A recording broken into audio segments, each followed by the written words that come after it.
Hi, welcome to In the Workshop. I'm David.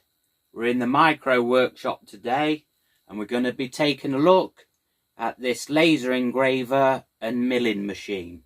So join me in a second.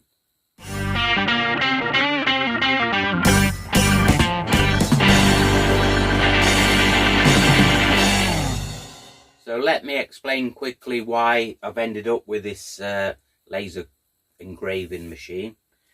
So over Christmas I got contacted by a Chinese company and they wanted to collaborate with me with my YouTube channel, and what they were doing is I could pick electronic goods and things and tools to review on my channel, and I'd be able to keep them tools and things after the review, and I would have affiliate links to them items. So I organised, I said yeah, and I organised, and they were going to send me a laser engraver, really quite a good one, and so they were going to send me that to review. But then I looked into the company and everything's fine apart from if you have faulty goods, sending them back. When you're trying to get a refund or anything like that, it became a bartering sort of thing. Say you've bought something for £50, they would offer you like £10 back for a start, and like say keep the goods but we'll give you this, and obviously people will have that and you're backwards and forwards with them. So in the end I said to them, I don't want to put my subscribers in that position of going through the link, and everything could be fine, but there might be problems after shipping and things with goods getting damaged or faulty, and then they would have this backwards and forwards trying to get sorted, and I didn't want to put anybody in that position. So in the end I said to them, no, I'll call it off, and they said they'll try and improve their customer service like that, but anyway, so I've stopped that and cancelled it. But and then I was just thinking, I was a bit, oh god, I could have had some laser cutters and stuff like that and all sorts for just doing these reviews and things. So in the end I decided just to buy a little cheap one. So that's why I've got this. This is a 3018 Pro, and it says on the instruction manual there Max. I don't know why it's called a Max on there. It's probably because of the few optional extras that I got with this. And it's supposed to be a CNC milling machine and an engraving machine, a laser engraving machine. So it came all lovely, packaged up well. It was all in good foam and everything, so nothing got damaged. It's in a lot of parts, so you've got a lot of building to do with this. And what I did, I went off the instruction manual. So this is the instruction manual for putting it together. Now, I wouldn't go off this really. I would look at the video. There's a video that you get on the USB stick, and there's other videos online as well of assembling them. I would go off that because it's simpler. They do it a different way actually than this is, the steps in this book. So yeah, I'd go off that. So let's have a look at it. The final stages of my assembly, I put this end, the last end on there, and then it was a case of screwing this control board on there and then sticking the wiring on. So on here you'll find that there's loads of connections down this side, and the one for the laser on this one that I got, this is a 3-pin connection, and it's the only 3-pin connection down there. so that just went into there. But it's not too hard to stick together. It's just a lot of parts. What I've also done on here is stick some felt pads on for feet, because otherwise this just sits straight on the bottom of whatever you've got it on, worktop or desk. So it's better to stick some rubber or felt feet on the bottom or something. So all these parts are aluminium, and it's just these sides and the back and front that are made of a really thick sort of plastic stuff. They call it Bakelite, but I don't know if it is really Bakelite. But anyway, it's strong. So they were the last stages of my assembly, is putting that end on and the control board. So this is where I got mine from. So it's vevor.co.uk.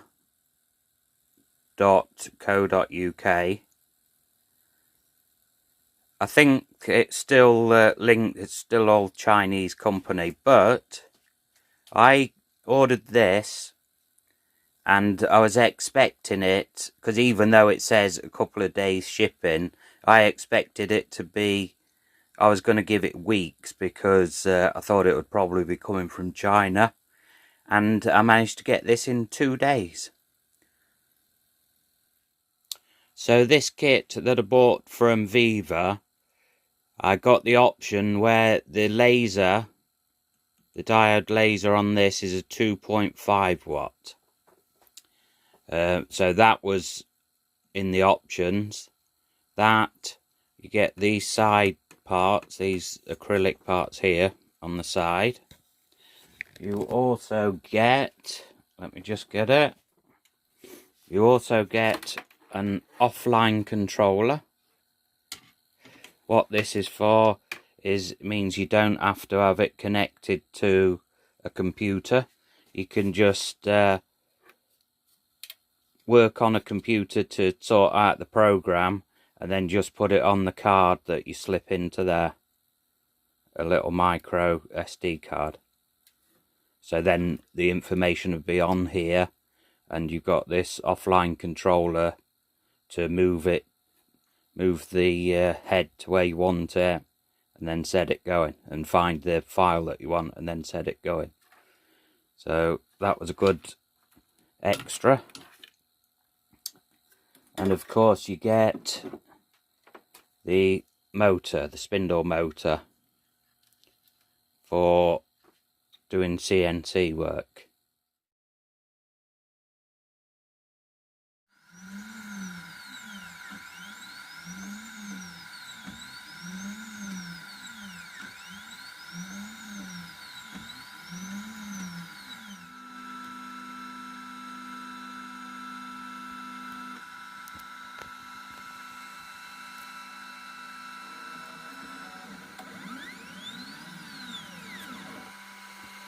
Okay, so this was 3mm MDF, and that's how that came out.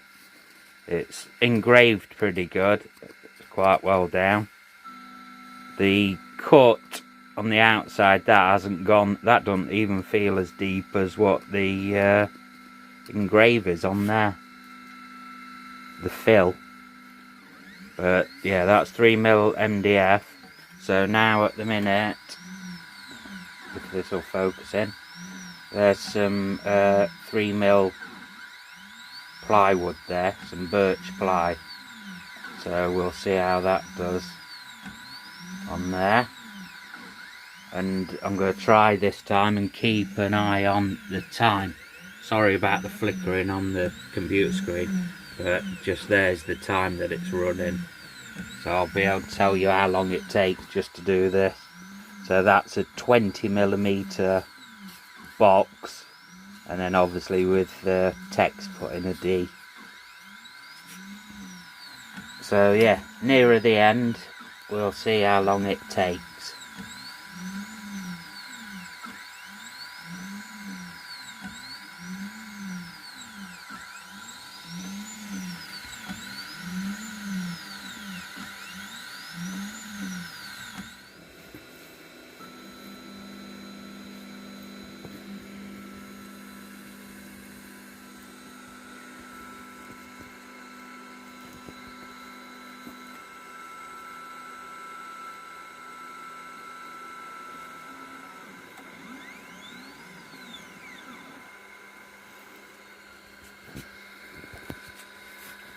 Okay, so it's 8 minutes 50. That's what it takes to do that.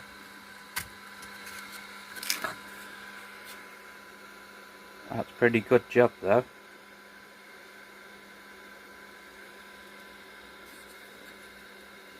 So yeah, it needs a more powerful laser module, I think, to be able to cut. Very good, but for engraving, yeah, that's okay.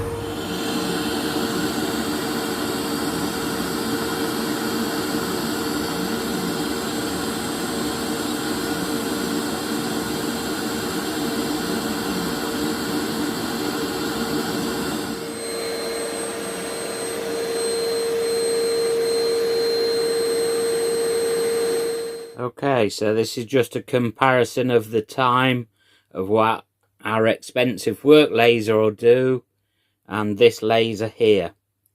So up the top here, that's just a line cut image of my logo. That took 38 seconds on the work laser.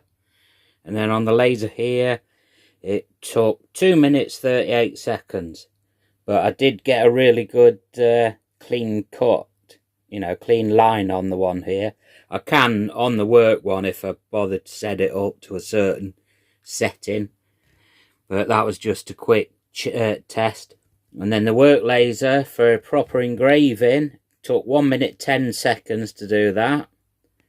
And down here, it's 16 minutes 28 seconds for this laser here. So there's quite a bit of difference, but there's a lot of difference in price.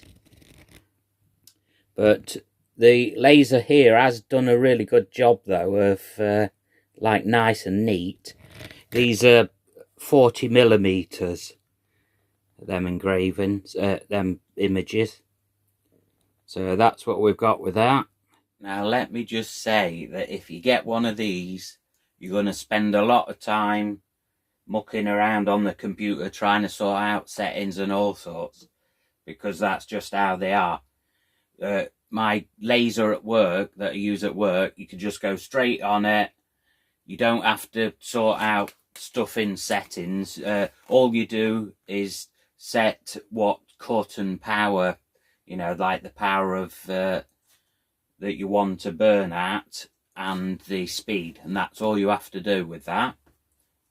But these, they're really temperamental, and that's what I've found, and videos that I've seen on the internet, people have problems with them, you know.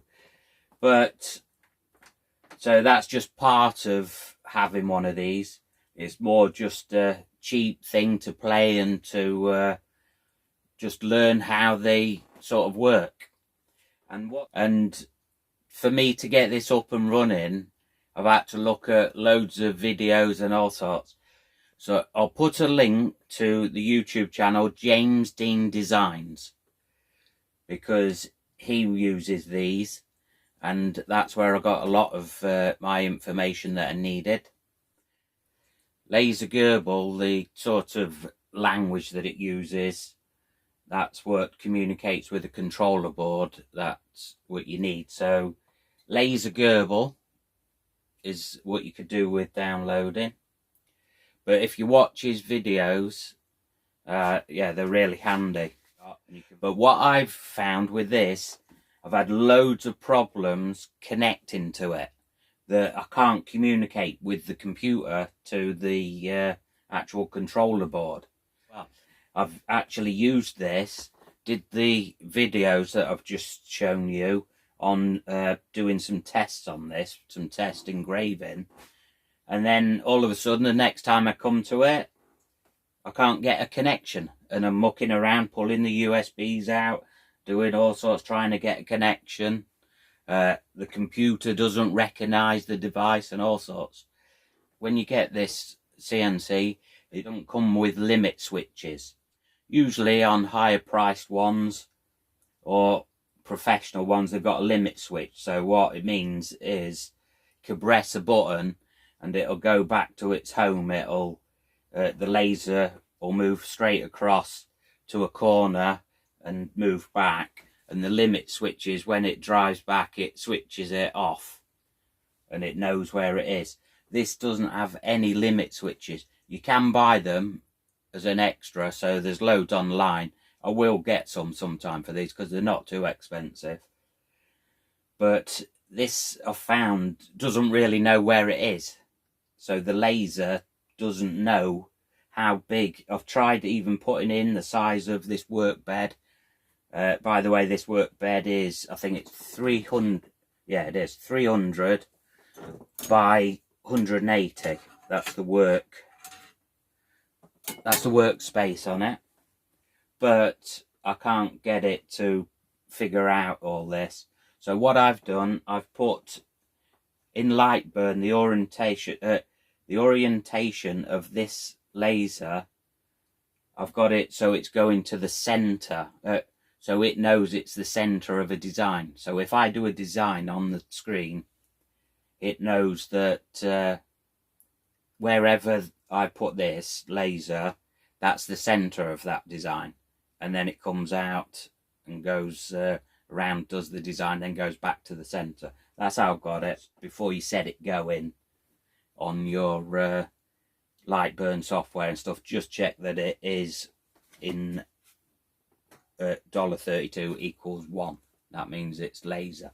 I'll stop talking about all that, because if you do end up trying to get one of these, if you go to James Dean Designs, you'll understand, and it explains all things like that, how it actually works.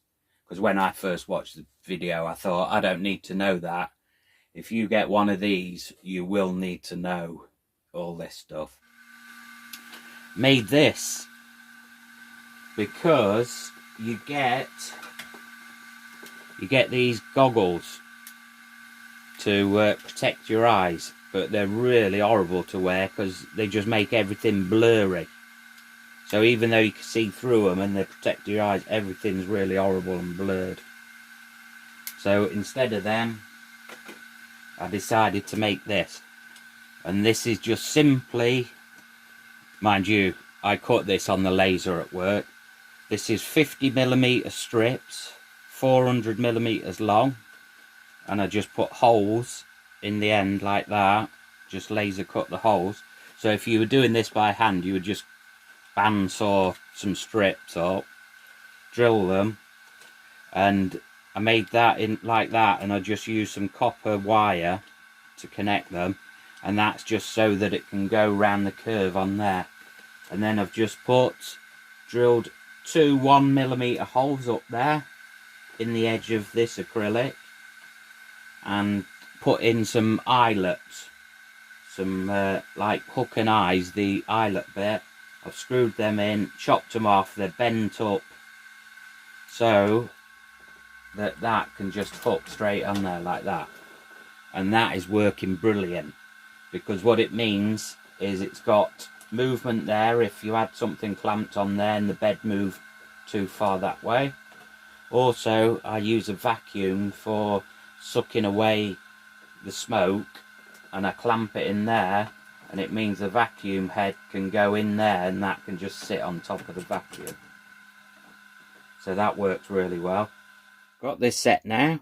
Clamp this down. You got to clamp this really good, because this vibrates like merry hell when it's doing the like milling with this spindle. The spindle that comes with it I don't think's very powerful. You can upgrade and get different spindles. Right, so what I need to do, I'm going to use this offline controller like I said. But what we're going to need to do is put in a cutter. Okay, that's in there. Just check that I've got to go down and touch the work. And I need to use the Z axis to go down, and that's going at 10, so let's move that down as well.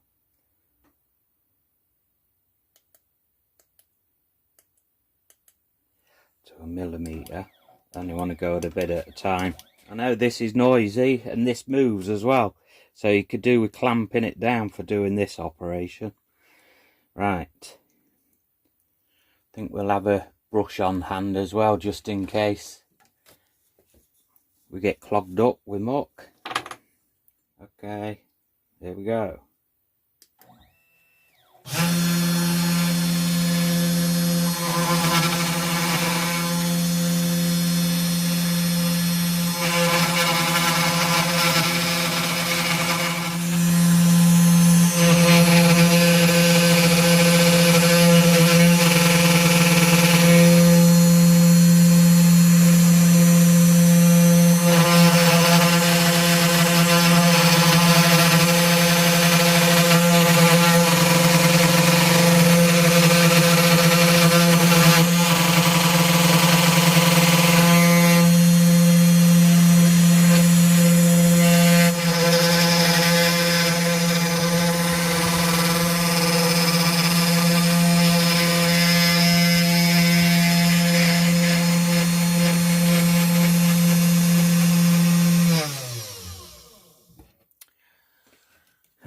So noisy, and this is what you'll find, things like that. So that's routed it, but it's done it mirrored and backwards.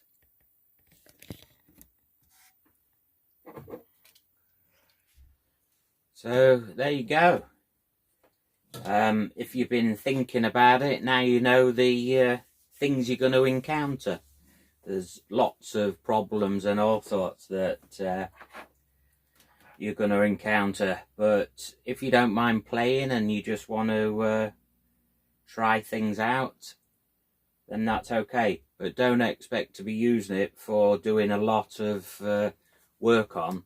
Using it for the odd item would be okay, but I think you'll find you spend more time mucking around with the settings and trying to get it to communicate with your computer and things, trying to get a connection. You'll spend more time on that than actually doing work on it, you know, actually making jobs on it. So yeah, I just wanted to show you, but like, I got it to play with, which is okay, I don't mind. And what annoys me more than anything, I don't mind changing the settings, it's trying to get the connection. So like I say, don't, if you decide to have one or you've got one, don't comment me with problems that you've got, because I haven't got a clue myself. You're better off going to places like James Dean Design, that's in the link, and trying Lightburn. If you're using Lightburn with the laser, there's loads of answers to the questions online. But yeah, I'll be in the same position as you, that I'm not sure. I just keep trying different things until I actually get it working. But then I get it working, and then sometimes I can switch it all back on, do it, and it's back to how it was again, or things like that. So thanks a lot for watching this video. I just thought I'd let you know what you can expect with these cheap lasers, and hope you find it of some use. So if you liked it, give us a thumbs up. If not, I'll see you next time in the workshop. Take care.